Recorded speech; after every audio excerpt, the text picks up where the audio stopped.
This is the Storyworks Roundtable, where we have conversations about craft, because becoming a successful author begins with writing a great story.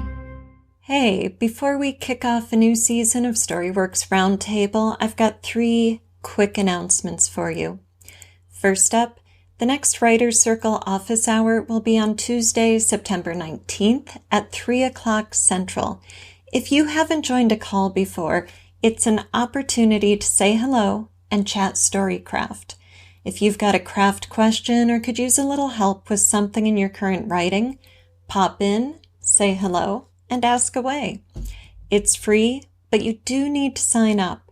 Go to wordessential.com/events to register today.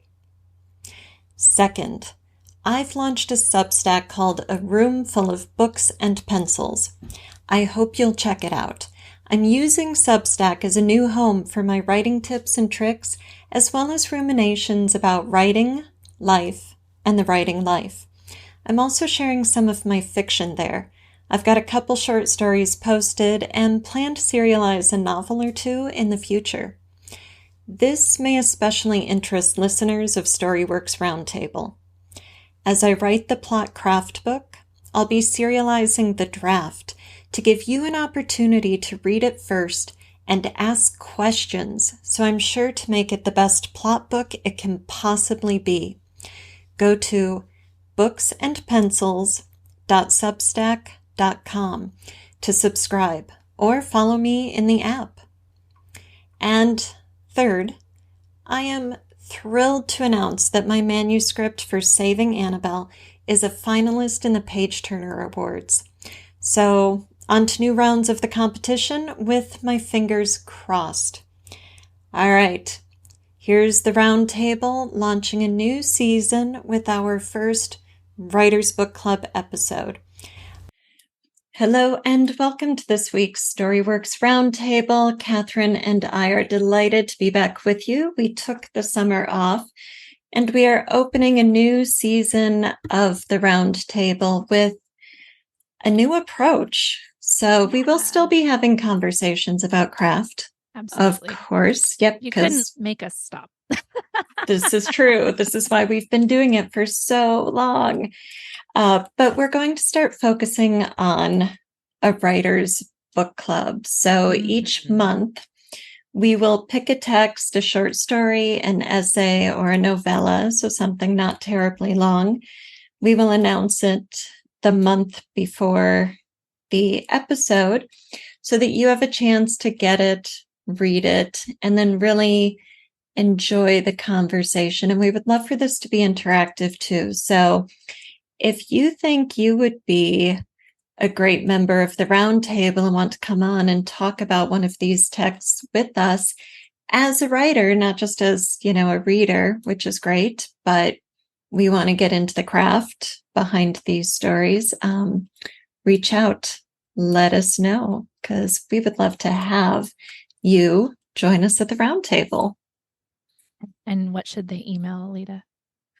Well, you can email Alida at storyworkspodcast.com.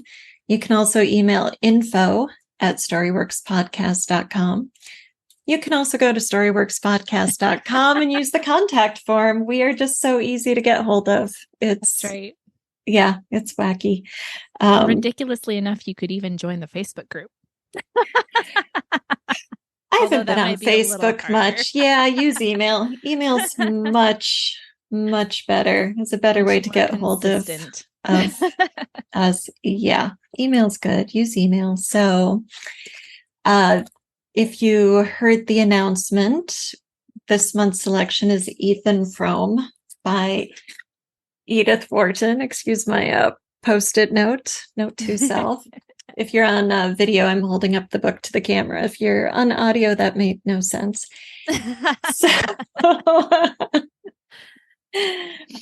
Yeah. So Ethan Frome, this novella is, I think, a classic of tragic literature. Mm-hmm. It gets me every time I read it. I've read it several times now. Every time I am stunned by what Wharton does. in this piece of writing. But Catherine, what impression did this make on you? Like, what jumps out at you as, oh my God, we got to talk about this? I know, right? Well, it's interesting to me. I mean, coming from a literature background too, and I studied literature in college, it's always kind of funny when you study works that are, I mean, this is 100 years old, right? Edith Wharton, turn of the century, not the 21st century, right? And you still can get so much out of story. It's timeless. And that's what I love about studying even classic literature, is watching how, yes, writing trends evolve, but it's the impact of the story.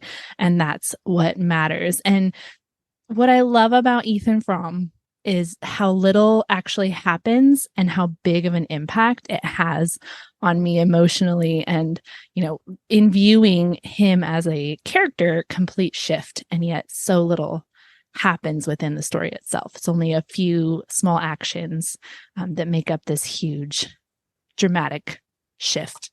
Yeah, I think that is maybe the greatest takeaway from this work.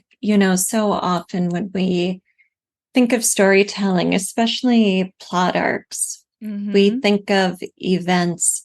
Everything is turning on an event. Something has to happen. There has to be, the escalation of stakes and tension and all of these things that are easier to think about when they're larger, right? Yes. When you can look at them and hold them and turn them around easily. And she has escalation of stakes and tension, and she does have events on which the story turns. Correct. But they are so minute in scale. They're daily tasks. He drives to town. He talks to his neighbor. She makes dinner. They're little things, but it's all the underneath that's happening that turns it into a big dramatic event. Right. And yes, the ordinariness of these people and of their lives. And Wharton even says in her introduction to the piece that she could not have made their behavior bigger than she believed it would be in real life. So for these New Englanders in the late 19th century, so this was published in 1911, but it's actually got a framing device where she has a narrator who's looking back 20 years into, say, 1890, roughly. She could not imagine these people living more openly or more emotionally or more passionately than they do in this book. And so that became a real constraint of the narrative. And I like to talk about how our stories make demands on us, and we have to tell the story the way it has to be told. And that's exactly what she does here. And I think a lesser writer would be tempted to look at it from outside the story and say, what do I need to have happen here? I need to have the horse kick somebody in the head, or I need to have, you know what I mean? I need a big event. I need Maddie to declare her passion or her love, right? And that's another thing I love about the constraint of emotions too, right? Their speech, the way that they talk to each other, the way that they interact is so constrained and very close to the chest that you could almost imagine that Ethan is making it all up in his head. Like, does she really like him? Because she doesn't act like it. Not really. And neither does he. Not really. But it's all in that subtext and the way that they layer things on, that it's like, then you start to see it even when it's not super big on the page. Right. They could just be fond of each other and not falling deeply in love, and enough to commit suicide together. Right. With Maddie especially, we can easily imagine that she just likes Ethan, that she's fond of him. Ethan, we have the point of view, but even that point of view, we're in sort of a middle distance. It's not a close third. So we do have some interiority. We do have some thoughts and feelings expressed through his point of view, but with enough narrative distance, we still have room for that subtlety and that nuance and all of those shades of gray to really wonder what the inner life is like, or what is happening beneath the surface of that inner life, because even the inner life is so bound by convention and duty and the mores of the day. Yeah. And I think, I mean, maybe this is just me viewing it from the outside, but I think that's where that framing device, the narrative framing device, gives Wharton the ability to kind of express emotional camaraderie with Ethan that his portion of the book really doesn't give you, because the narrator feels deeply for this man that they barely know, right? Mm-hmm. But they feel deeply that pain of, oh my gosh, his life must be miserable. And Ethan, you don't get that depth of emotion from him, right? You definitely get that he's struggling, but you don't get that same level of intimacy where you get that really deep emotional pull. Mm-hmm. Mm-hmm. And this is where the more distant point of view works so well, because we as readers feel for Ethan. Mm-hmm. We read that subtext, we extract the meaning and the emotion from beneath the surface of the words on the page. Mm-hmm. And as you said in your opening comment, so little happens, but it has such a profound emotional impact on us as readers that it's like we're doing all of the feeling that Ethan can't do, that he can't allow himself to do, both outwardly, but also inwardly for himself. Function. Yeah. He needs to have a hope, a moving forward that I think our level of understanding, because it's looking at it from the outside, we'd be like, how is he still moving forward in his life? Right. And for him, it's just day, day, day.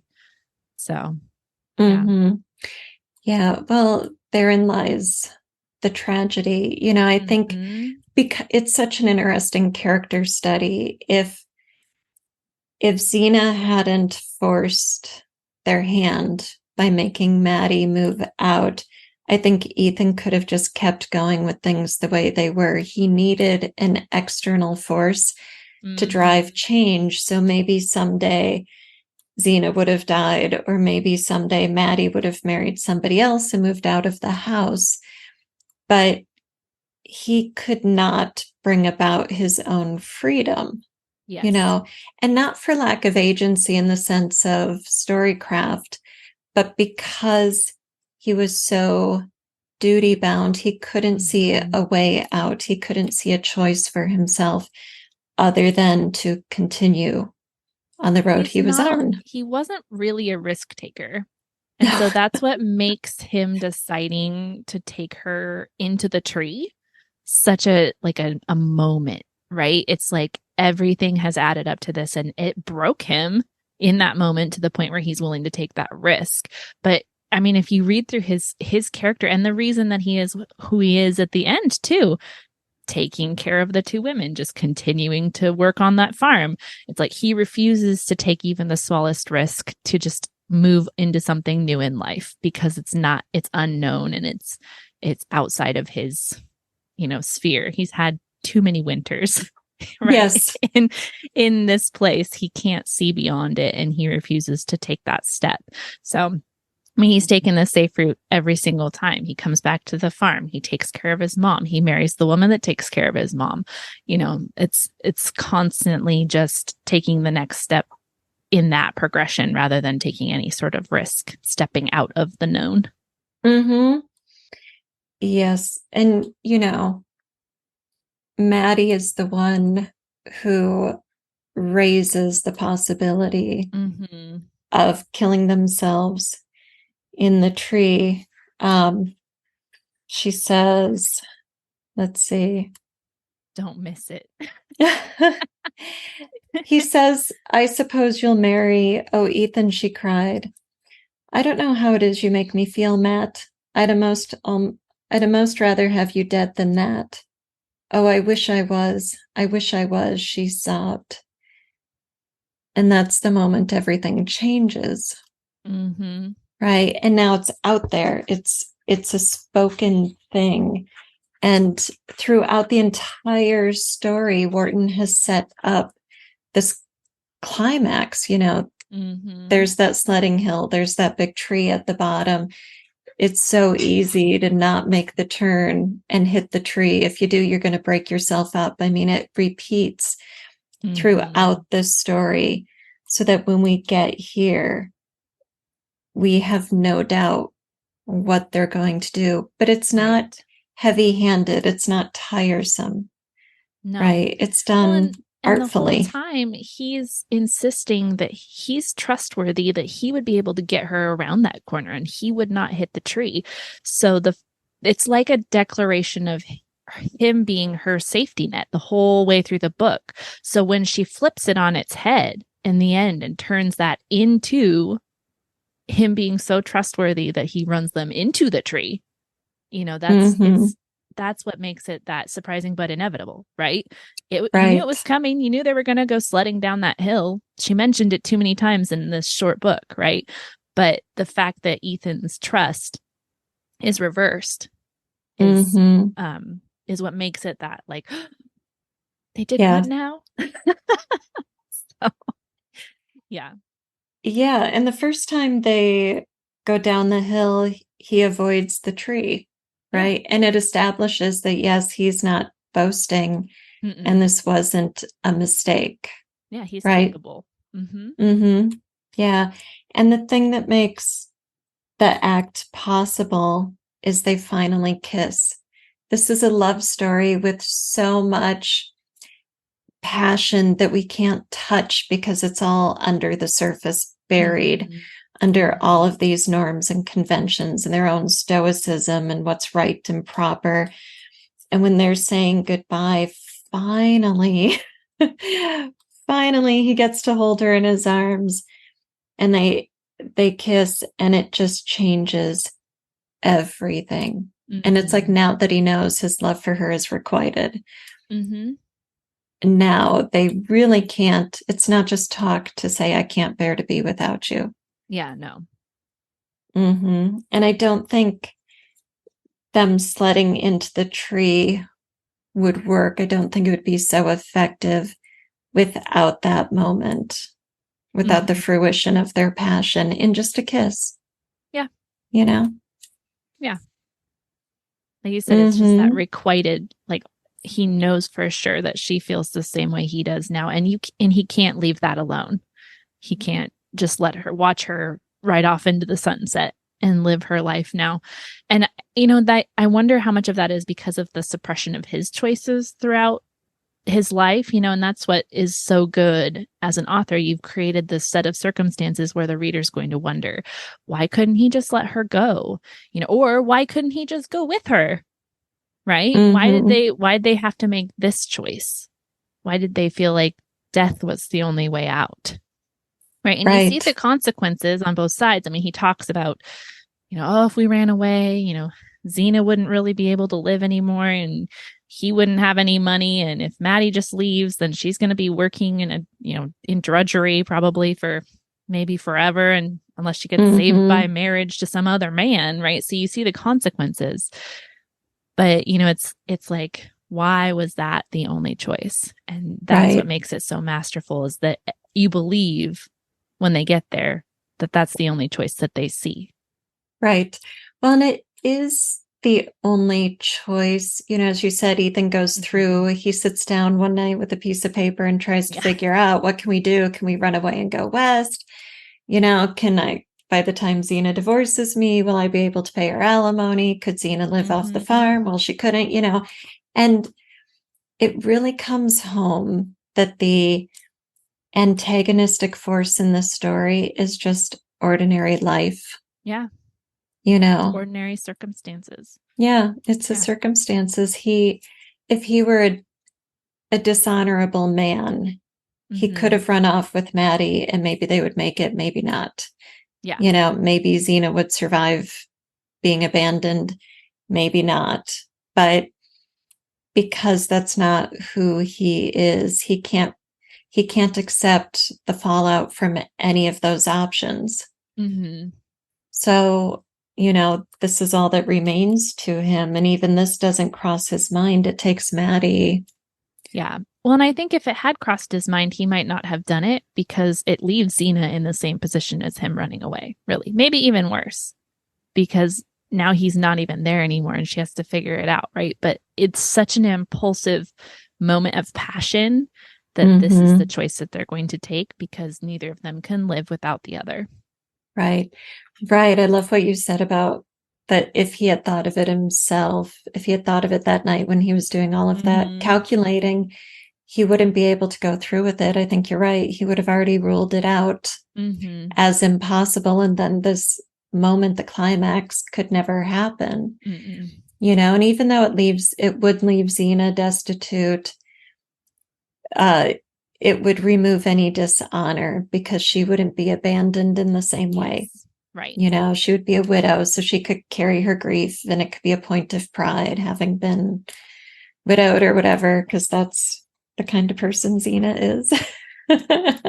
Yes. We should talk about Xena. Let's talk about Xena. Holy cow. What a character. Oh my gosh. You just want to smack her the whole time. Oh, she's so despicable. And yet, as with everything else about this book, she does almost nothing. Oh, yeah. And yet she's all powerful. This woman, I've never met anyone so passive aggressive who accomplishes so much with so little effort and is entirely mean spirited. Yeah. It's just her attitude. It's literally her attitude that creates this entire scenario. And I love that she's total hypochondriac, right? She's got every disease in the book. And then a second that everybody else is hurt, she becomes the nurse and she's taking care of them for the rest of their lives. It's like she finds importance in that role, right? And if she can't be the one being taken care of, then she's going to find importance in being the one caring for. Although the narrator does make a point in the framing device to mention that Ethan's always been the one doing the caring, or it was Herman Gow that said that. Yes. But Ethan's always the one doing the caring. But it's just kind of funny to see this woman. I mean, she just goes from bad to worse, even as she's caring for them. You just think of that situation like, oh my gosh, I wonder what they're doing with how they're paying for that in verbal abuse or passive aggressive nature that, that she has. So. Yeah. I mean, when we meet Xena, these characters have such arcs in a very short, it's 100 pages, this novella. Yeah. So when we meet Xena, do you ever have sympathy for her? Do you ever? I don't. I feel like she manipulated the whole situation, right? Like initially you feel kind of, I think one of the reasons they have such a great arc, sorry, I'm backing up, is because you feel like she's existed far outside the bounds of this novel, right? So you get the backstory, you see her as this, I guess she'd be considered an old maid probably, right? An older single lady coming in to take care of his mother. And right, so you get a little bit of that like gratitude, like, oh, she came in to help him out. But then the second that that's over and they get married and she turns into a hypochondriac woman, you feel like she's manipulated the situation and she's taken advantage of Ethan and his inability to, I don't know, it feels like inability to make decisions in terms of his life and the way that it's going. And then you just feel like she's just manipulated everything. She's taking away all the money on the farm so that she can go to the doctor. She's the one visiting her family.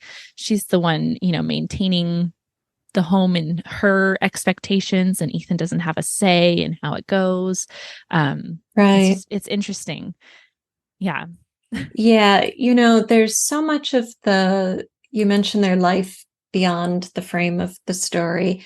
And in the early chapters, we get so much of the backstory through this narrative. This is a masterpiece in backstories. Oh my gosh, yes. Told through narrative exposition.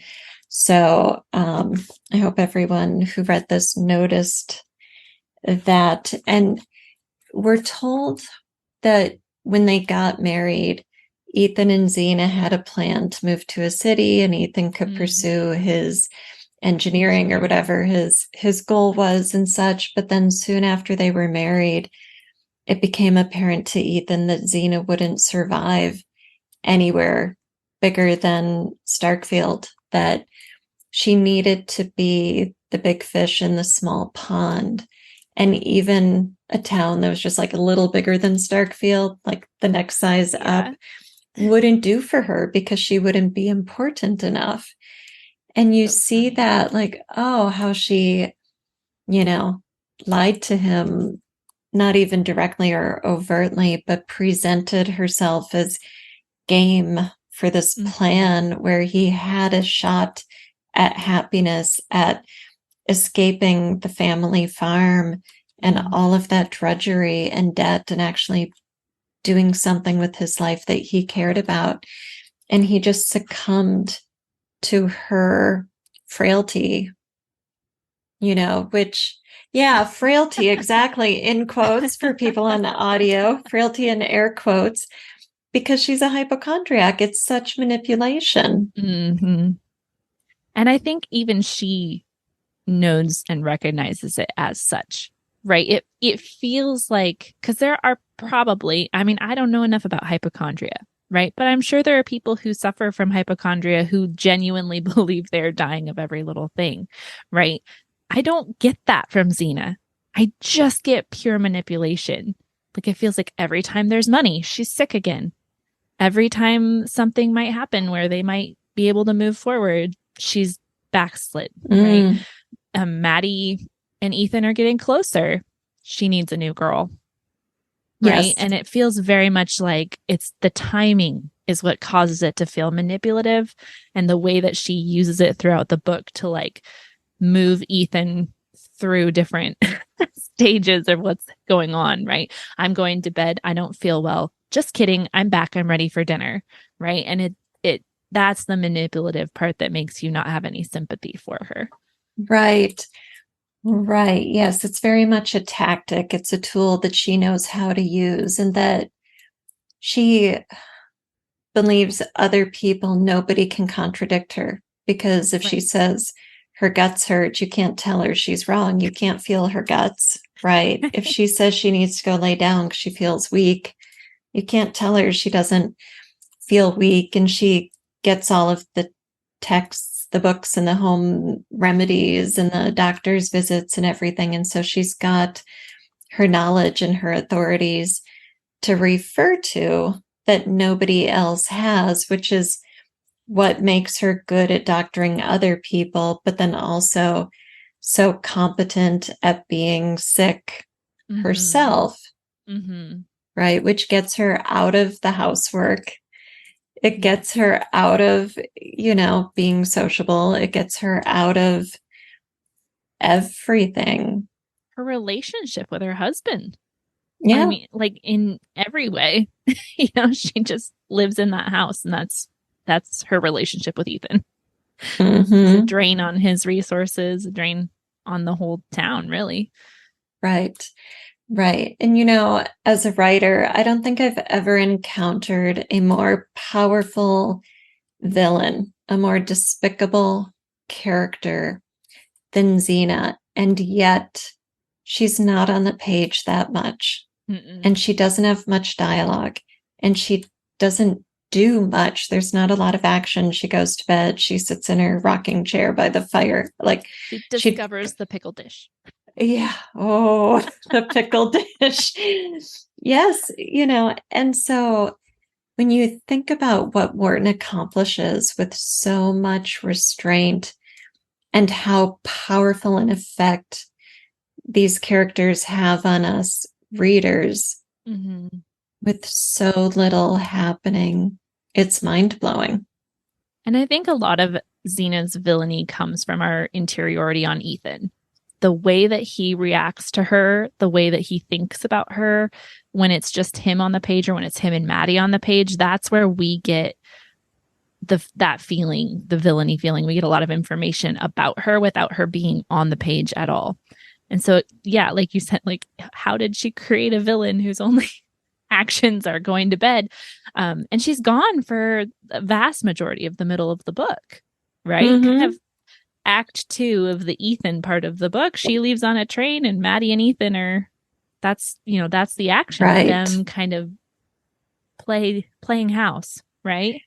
Yeah. Let's talk about that chapter. So Xena has gone to town to see a doctor, and Maddie and Ethan a town away, right? And Maddie and Ethan have one evening in the house to themselves. And Maddie serves dinner, and she puts out the precious special wedding gift pickle dish. And they sit there chatting, and she's sewing a bit of stuff. It's a strip of fabric, and we aren't even told what it is, if it's a skirt or blouse, or it doesn't matter. It's just she's sewing this stuff. And even in this scene where they are finally alone and they're finally feeling homey, right? Comfortable with each other. And Ethan has this like warm, fuzzy feeling of, oh, this is what life would be like with Maddie. Xena is present. Oh, gosh, is she? Yeah. You know, Maddie sits in Xena's rocking chair and then she has to leave it. It's too uncomfortable. And the cat jumps up on the rocking chair and sets it moving. And it's just like, oh, Lord, we can't escape Xena. Even when she's not home, she's spectral. Yes. She's everywhere. She's in every decision that they make. I mean, and it's like she is embodied in the cat in some ways too, because of the cat causing the chaos. So yeah, it's pretty great. It is. Yeah. Yeah. And without the cat, you wouldn't have the whole problem of the pickle dish. You know, I think like breaking the pickle dish without the cat would be forced, because you'd have to create a situation where it gets dropped or it gets knocked off. And what would cause that? Maddie is startled or Ethan is clumsy or something, but that would ruin the feeling of their comfort and connection, of the quietness that pervades this scene. And so the cat gets to cause this little bit of trouble just innocently because it's a cat, right? But with dire consequences that now Ethan and Maddie have to overcome. Yeah. And I think this is the moment in the book where you realize that Ethan will not do anything to obtain his goal of being with Maddie, because in his immediate reaction, and hers as well, is we need to hide this and we need to fix this, and Xena can never know, right? So instead of using this as a catalyst to be like, you know what, we're going to confront her and we are going to tell her that we want to be together, and we're going to tell her that she's, you know, she needs to leave or whatever, right? Like, nope, none of that's going to happen, because Maddie's initial reaction is horror. She's terrified. And Ethan's reaction is, I'll fix it and Xena will never know. Right. Well, and in fixing it, Ethan is going to save Maddie from Xena. So it's not just hiding for him. It's not just hiding the fact that her dish is broken. It's saving Maddie from Xena's wrath. You know, throughout the story, all Ethan wants to do is be there for Maddie. From the opening scene when he's picking her up from the dance at the church to walk her home, through to the very end when they go down the sledding hill. Ethan wants to shelter her. It's very sweet. You know, it's it's almost naive. You know, it's a very innocent sort of, you know, love, which I guess is what makes it so poignant. You can find all of my developmental editing packages at www.wordessential.com. But maybe you're having trouble finishing a project, or have one in a drawer you're ready to dust off. I have private and group coaching options available. Go to wordessential.com to learn more about coaching and set up your discovery call today. Right. Well, and it's so different from what he has with Xena, which besides not being love, in that marriage, he doesn't get to be much of a man, at least not in relation to her. He can work at the farm and do stuff in the barn and stoke the fire or whatever, but there's no connection with Xena. She doesn't need or want anything from him. Yeah.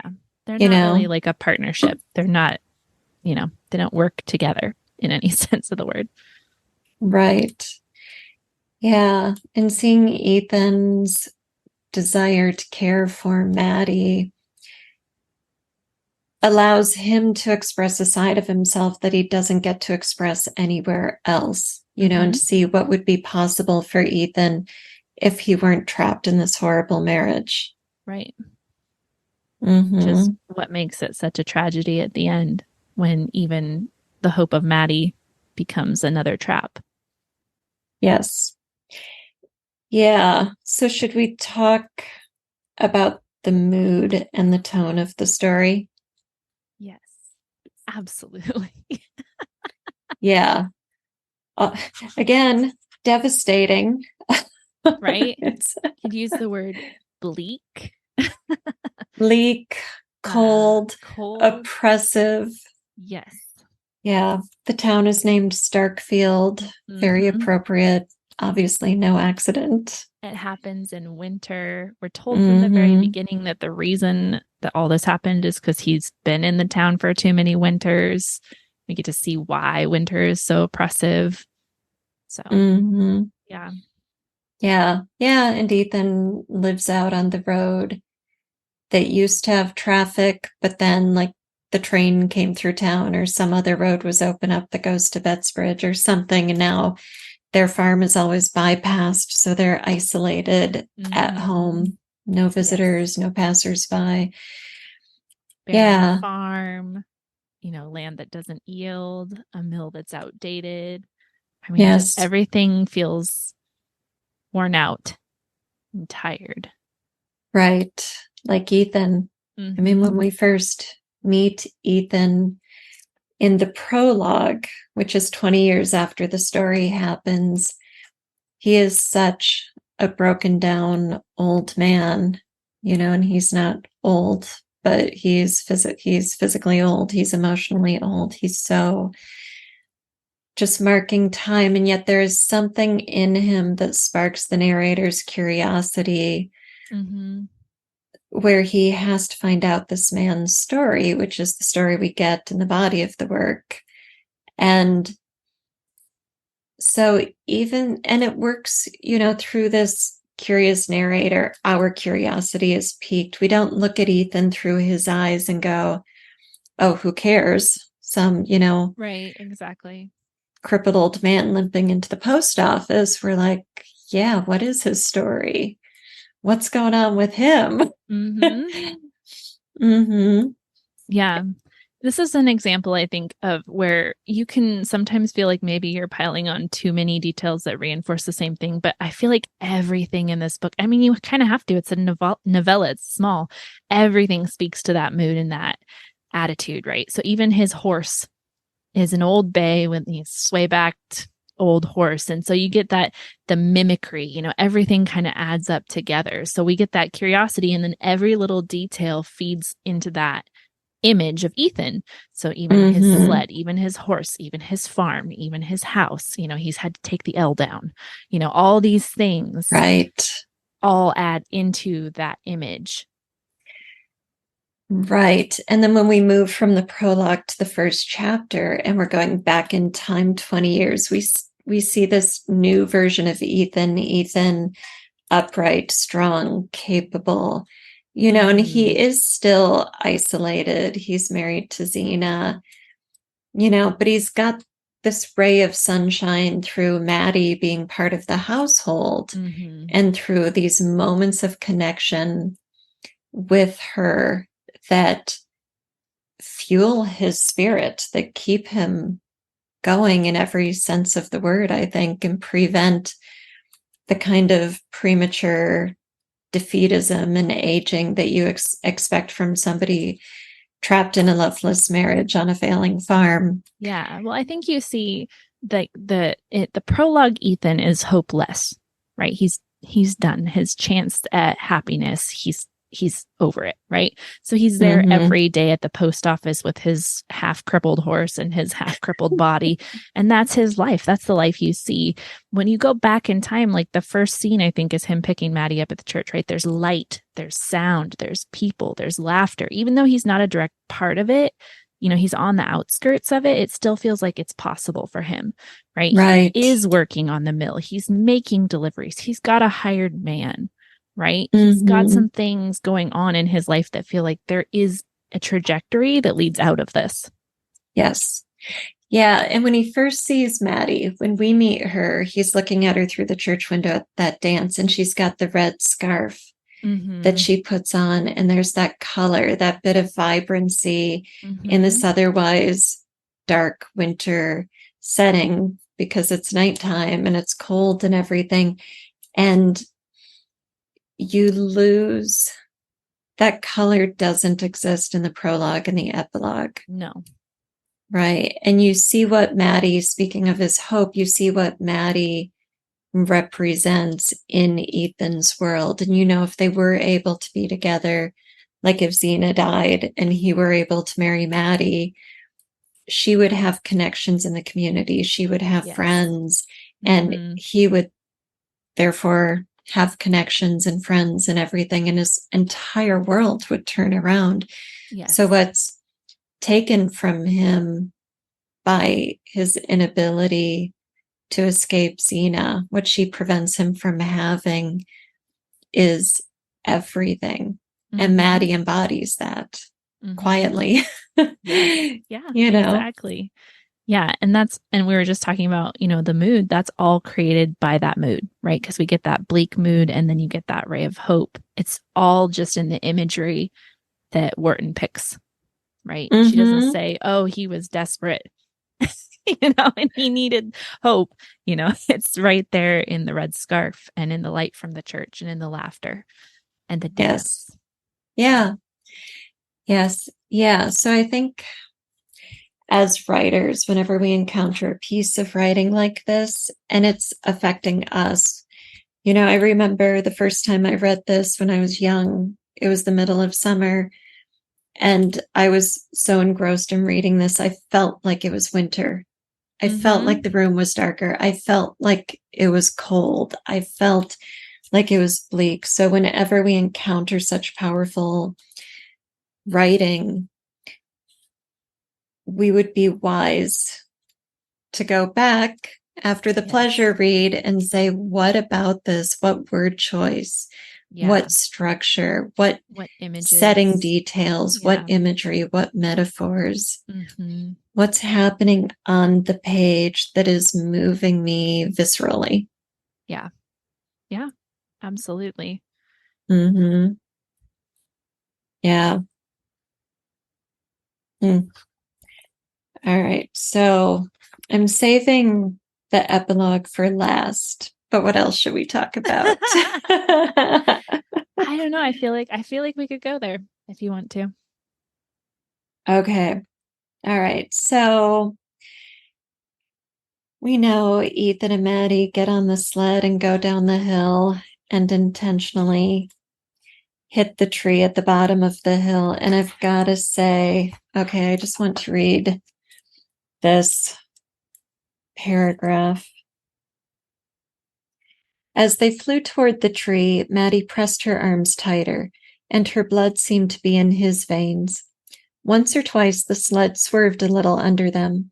He slanted his body to keep it headed for the elm, repeating to himself again and again, I know we can fetch it. And little phrases she had spoken ran through his head and danced before him on the air. The big tree loomed bigger and closer, and as they bore down on it, he thought, it's waiting for us. It seems to know. But suddenly his wife's face, with twisted, monstrous lineaments, thrust itself between him and his goal, and he made an instinctive movement to brush it aside. The sled swerved in response, but he righted it again, kept it straight, and drove down on the black projecting mass. There was a last instant when the air shot past him like millions of fiery wires. And then the elm.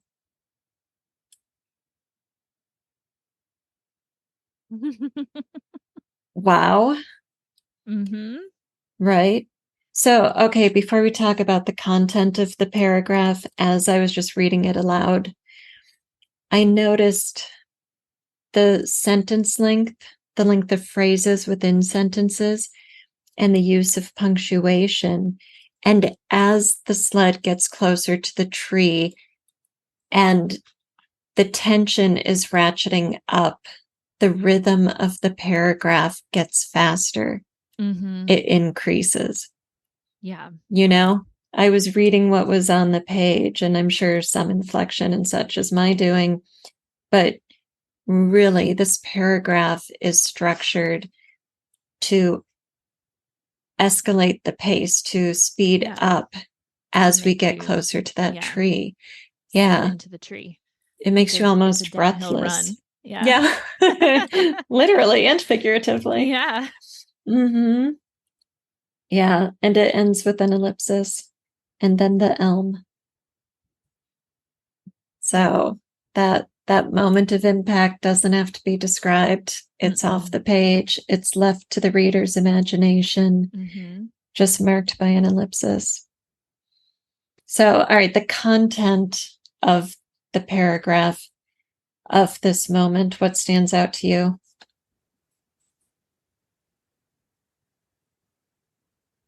I mean, okay, there's so much. Yeah. In the beginning of the paragraph where it says, Maddie pressed her arms tighter and her blood seemed to be in his veins, right? They become one in this moment. This is like a moment of marriage, right? Where they're married to this moment of suicide together, right? That this is the only way they can be together. And then they are physically in his head together. Mm-hmm. And then, of course, Xena shows up, even though she's not there. That's Xena. Omnipresent. That's just the whole book, right? That's her villainy in a nutshell, is she is there even when she is not there. She has made such an impression on Ethan. She's become this omnipresent villain in his head, right? In his heart, part of him, even though he doesn't want her there. Right. And, when we think about climax in the classic terms of protagonist versus antagonist, showdown moment, it even happens here. Yeah. His one chance to defeat Xena and leave her behind is to sled into the tree. Right. And she's there. What does she do? She thrusts herself between him and his goal. Yes, which is what she does. That is her purpose in his life, is I love it. to just, prevent him from being happy and doing anything he wants to do, anything that might be fulfilling. Yes, and it does thwart him. It does thwart his goal. Mm-hmm. He hits the tree, right? Mm-hmm. So, okay, before we talk about what comes next, I also wanted to say about this paragraph, we've got, as I mentioned, this more middle third point of view. So we get interiority, but not a lot. And this is one of those moments where we get a drop into close third, if you will, where we are really there with Ethan. And we've got that moment of marriage, you said, which is beautiful. I love that moment of marriage of Ethan and Maddie at the opening of the paragraph. And then we go into his focus on his goal. He's got this clear objective, and it's what Maddie wants, and he's got to do it for her. So he's saying, I know we can fetch it. I know we can make it, right? I know we can do this. And it's waiting for us, it seems to know. So we've got that clear, zeroed in intense focus on his control of the sled and his goal to hit that tree. Yeah. And then up pops Xena. Oh. Yeah. Yeah. So, should we read the next paragraph too? I mean, it seems almost mean to it is not read it for people listening. Mm-hmm. All right. So, I'll read the last sentence of the paragraph we're talking about and then move on. There was a last instant when the air shot past him like millions of fiery wires, and then the elm. The sky was still thick, but looking straight up, he saw a single star and tried vaguely to reckon whether it were Sirius or the effort tired him too much, and he closed his heavy lids and thought that he would sleep. The stillness was so profound that he heard a little animal twittering somewhere nearby under the snow. It made a small, frightened cheep, like a field mouse, and he wondered languidly if it were hurt. Then he understood that it must be in pain so excruciating that he seemed, mysteriously, to feel it shooting through his own body. He tried in vain to roll over in the direction of the sound, and stretched his left arm out across the snow. And now it was as though he felt rather than heard the twittering. It seemed to be under his palm, which rested on something soft and springy. The thought of the animal's suffering was intolerable to him, and he struggled to raise himself, and could not because a rock or some huge mass seemed to be lying on him. But he continued to finger about cautiously with his left hand, thinking he might get hold of the little creature and help it. And all at once he knew that the soft thing he had touched was Maddie's hair, and that his hand was on her face.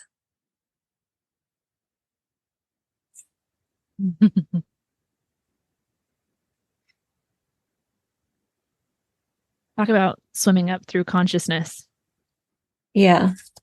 It just, and his concern for the little animal, I think we know it's Maddie before he does. Yes.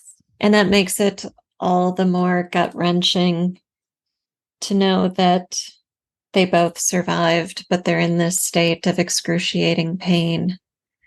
Mm-hmm. Yeah. And his thought is to help it. We know he's such a kind, big-hearted person, as trapped and stoic as he is. Yep. Mm-hmm. Yeah. And he felt the pain, the little animal's pain shooting through his own body, which, knowing it's Maddie, echoes the beginning of the previous paragraph, where it seemed like her blood was in his veins. Yep. Mm-hmm. Yeah, it's just gorgeous writing. Yeah. Mm-hmm. And like you said, you talk about, you know how big his heart is, and he's worried about the field mouse, and then he turns out to be Maddie, and then at the end he's worried about feeding his horse, which I just love because it's such a character moment for me. It's like, isn't it? Yeah. That he is worried about everyone except for himself. He literally doesn't, there's nowhere in this where he's worried about his own injuries. He's worried about Maddie, and then he's worried about the horse. He drags himself out from underneath whatever it is, the rock or the sled or his own body. Mm-hmm. And that's it. That's the only mention we have of how injured he himself is. And then it's just immediate focus on what the next thing he needs to do for others is. So. Right. Well, so let's just finish the chapter here. He dragged himself to his knees, the monstrous load on him, moving with him as he moved, and his hand went over and over her face, and he felt that the twittering came from her lips. He got his face down close to hers, with his ear to her mouth, and in the darkness he saw her eyes open and heard her say his name. "Oh, Matt, I thought we'd fetched it," he moaned, and far off up the hill he heard the sorrel whinny and thought, "I ought to be getting him his feed." Mm-hmm. Which just, that end note, "I ought to be getting him his feed," in addition to Ethan only thinking of others, it's also his duty to feed the horse. Mm-hmm. And it takes him right back into his ordinary world. Yep. Right. So instead of escaping with Maddie and whatever comes next after death, he's going right back to feeding the horse, which shows us that picture of him in the prologue, right? If we hadn't seen him in the prologue as a broken man, 20 years later, we might not have had such a clear image of him in this moment when he thinks about the horse, and what that means, not just in that moment and about his character, but also for his future and for the rest of his life. Yeah. Yeah. Such a tragedy. It just, if that doesn't make you want to go grab a box of tissues. Yeah. So then we go to the epilogue. Were you surprised by the epilogue? Yes. What about it surprised you? I just didn't expect Maddie. I don't know whether I thought that she had died, because even at the ending there, it's unclear, whether or not she'll survive it, and Ethan does. But I kind of just figured that his life had gone back to what he hadn't wanted at all, and that he was still stuck there with Xena. So to have both of them now stuck in this reality. Yeah. That was what really, it was tragic before it becomes like just almost unbearable with her now in the same house. Yes. Yeah. And this is funny. I forgot that Maddie survived. So I first read it when I was in high school. Yeah. And for all these years thought that Maddie died and Ethan lived broken the rest of his life with Xena. And then I read it last early fall, I guess, because I taught an excerpt of it, right?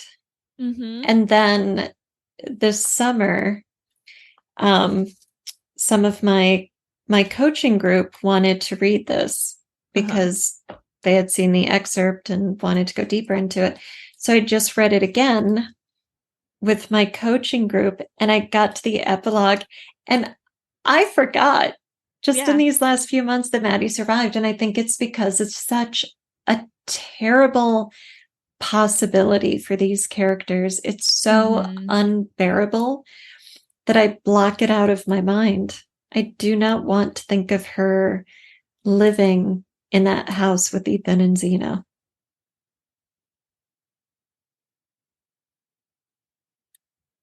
Sorry.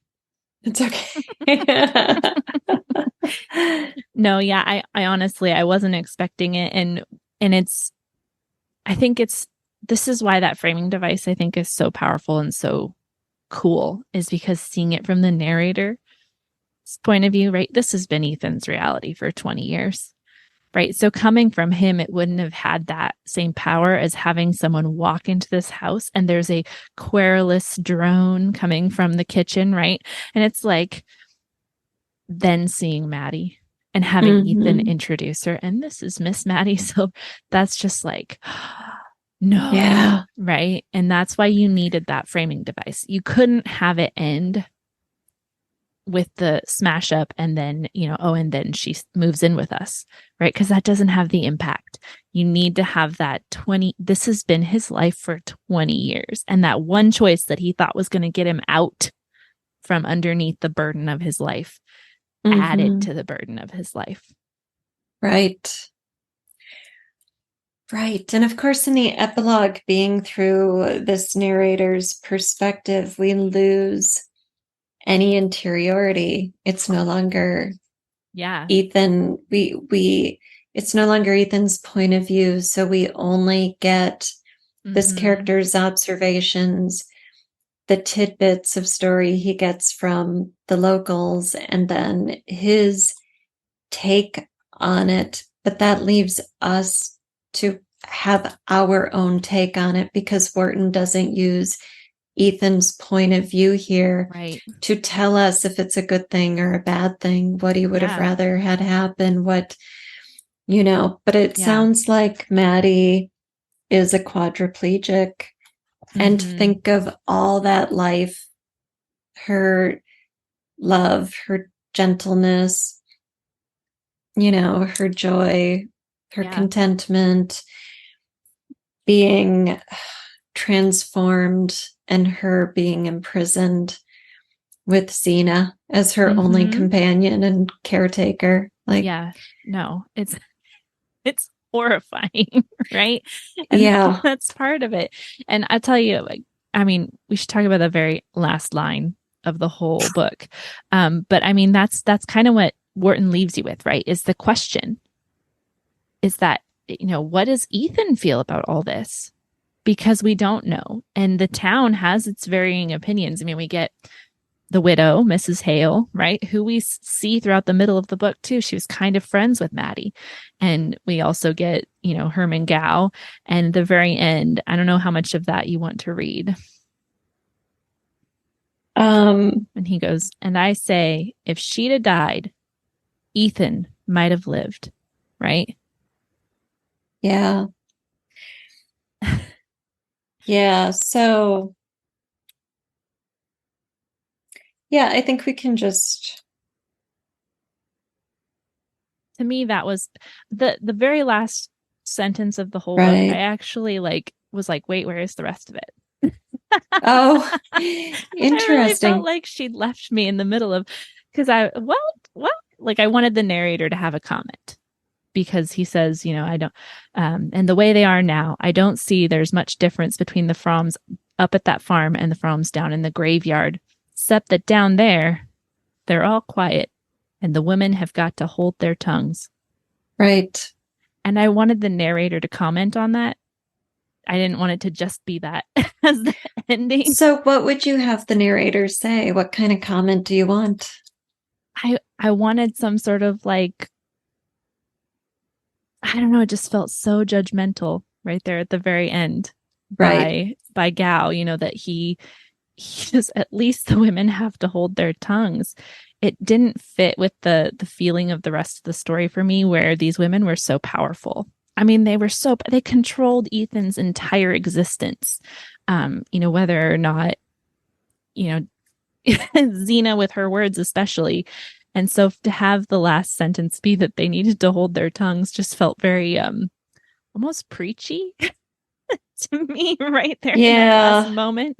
And I think if she'd ended it a little bit earlier with that, if she'd have died, Ethan might have lived. That to me was the ringer for me. It's like people are thinking that, the situation that Ethan's in only got worse, and that he's basically living a living death. Exactly. Well, yeah. And I think you need the line about the graveyard, because it does not much difference between them up at the farm and down at the graveyard. And maybe for me, that ending it right there might have been a better situation. I think got to the end there. I just didn't like it. It didn't ring with the same attitude as the rest of it, but it was a different character though too. And that's right. Well, it was Mrs. Hale speaking, and there's I thought it was oh no, you're right. No. He's sitting in the living room talking to Mrs. Hale back at the boarding house or whatever where he's staying. But there is, I'm trying to find it. There's a place where Ethan looks at the headstones, and one of his ancestors, a grandfather or somebody, was named Ethan. And the headstone says he lived, 50 years or 60 years or whatever with his wife. And there they were. Okay. He passed by the graves on the knoll and turned his head to glance at one of the older headstones, which had interested him deeply as a boy because it bore his name. Sacred to the memory of Ethan Frome and Endurance, his wife, who dwelt together in peace for 50 years. He used to think that 50 years sounded like a long time to live together, but now it seemed to him that they might pass in a flash. Then, with the sudden dart of irony, he wondered if, when their turn came, the same epitaph would be written over him and Zena. Who dwelt in peace. Yeah, not so much. Yeah.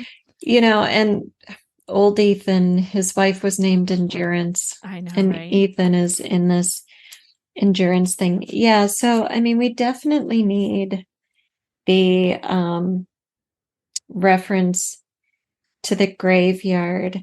And I agree with you. The sept down there, they're all quiet, and the women have got to hold their tongues. Struck me wrong. It rubbed me wrong too. I think because it feels judgmental and unfair to Maddie, especially given what she's been put through. She could have just hopped a train and maybe she would have wound up in a factory or on the streets, or who knows, but at least she wouldn't have been a quadriplegic in Zena's kitchen. But it's such an ironic twist of fate that Zena comes alive the second she's got Maddie to nurse. And poor Maddie. Yeah, the Ethan might have lived if Maddie had died is a really horrible thought to take away that adds to the tragedy of this. Because she's not talking about physical life in that moment. He's lived, but it's a different kind of a life. Yeah. Oh, Edith Wharton. I will tell you, diverging from Ethan Frome a little bit. In college, I had to read House of Mirth, also by Edith Wharton. And that was one of the books I would say that, it hit me really hard.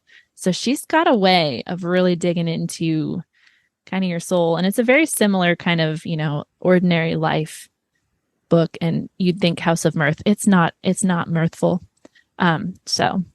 But anyway, if you enjoyed Ethan Frome, I would say, dig in some Wharton. She's got some good stuff. So definitely. As a writer, you can learn a lot. Yes. Yeah. And if you can handle depressing stories, then she's your gal. Well, and character, obviously, clearly, we've talked about character a lot through this whole conversation. It's about creating that character, right? The character that sticks with you and the character that you feel for so deeply. In 100 pages. Yeah. And also restraint. If you want to kill your darlings, if you want some inspiration to take out anything that might be extraneous, look at how powerful your writing can become when you do that. When you keep it tight. Yeah. Is there one takeaway from reading this as a writer that you're excited to apply to your own craft? I just love the layers of imagery that she uses to create that atmosphere for the book. So just creating those layers, that's the stuff that I really enjoy digging into. So in terms of as a reading writer, So looking at like all those different layers. So I really enjoyed going back through. I actually read through a bunch of it a second time, just trying to find like all those times where she mentions the snow or the darkness or the oppressiveness of the winter and how that all adds up to creating that setting. So yeah, this is one of those stories where you could print out a chapter and go through it with a highlighter and Absolutely. just find all of those references. Be like, okay, today I'm looking at snow. Yeah. Exactly. And see how she does it. And oh, now I'm looking at dialogue. You know, how little can two characters say to each other? The backstory in here is magnificent. I mean, he goes to meet with Mr. Hale, and I think they have a conversation that lasts, like 3/4 of a page about not giving him money. Right. But because he gives you the narrative, gives you enough backstory about Mr. Hale before he even gets there, that you feel like you've met and interacted with a real person, you know, and you've had a 3/4 of a page conversation with him, and that's it.